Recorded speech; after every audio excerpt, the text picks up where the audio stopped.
calls out to him, right? We know the story, right? The tree goes, hey, Mo, come here. Put a couple of leaves in his finger and his mouth went, you know, and all of a sudden Moses goes, I must turn aside and see this wondrous sight, right? And now Moses is having a conversation with a tree. You understand, right? You remember this passage, right? He's talking, he goes, take off your sandals, take off your Nikes, take off your slip-ons, take off your Havaianas, because the place where you're standing is holy ground, right? And so then Moses starts having this talk with this tree, and this tree says, I want you to go and set my people free. And now Moses begins to argue with the tree. Now, I don't know about you, I have a couple of rules that I live by, and one of the main rules that I live by is I never argue with trees that talk. I figure if a tree's talking to you, don't argue with it. That's the bottom line.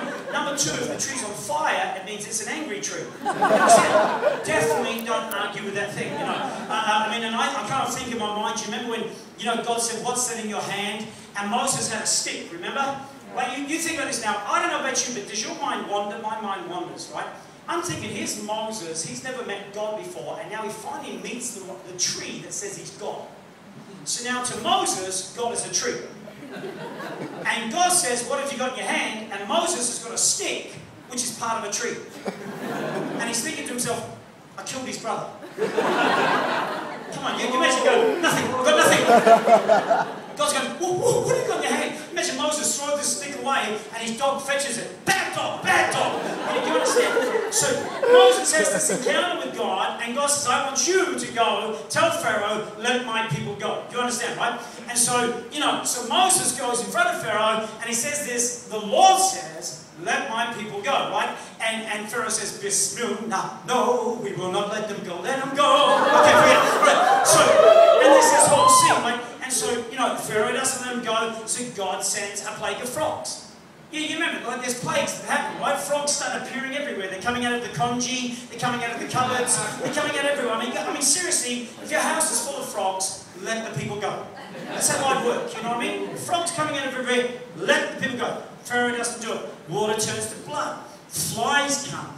You know, there's boils, there's all sorts of crazy plagues that begin to hit this country, and still Pharaoh doesn't let them go. Now finally, you know, the firstborn child of every family passes away. The angel of death comes and takes the life of every firstborn child, and finally Pharaoh lets Moses go. So now Moses is leading the people, right? It says, you know, 1 million, maybe 1.5 million Israelites through the wilderness to go and worship God in the desert. We know this story, yes? Imagine, like, so here he's let him go. Now, just for illustration's sake, to count on Moses, right? This is my staff. It's a modern day staff. It's plastic. We've moved on from trees, and I can clean windows along the way, right? So you imagine Moses going, everybody, let's go. Do you know what I'm saying? And so they start marching. Ba, ba, ba, ba, ba, ba. There's 1 million people behind him and that sort of stuff there, right? Now, the Bible tells us that as they're marching out, all of a sudden they come to a point where they get to the Red Sea. So Moses goes, halt! And it's like, do you imagine, like, he's almost pushed in the water. Come on, it would have taken a long time for 1 million people to hear stop. Like, yeah. So Moses, like, knee deep.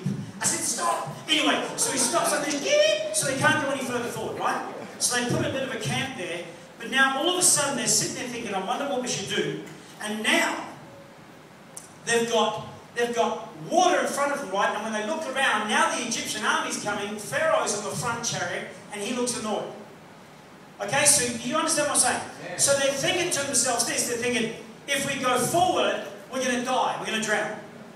And if we go backwards, we're going to die, because these guys are going to kill us. Yeah.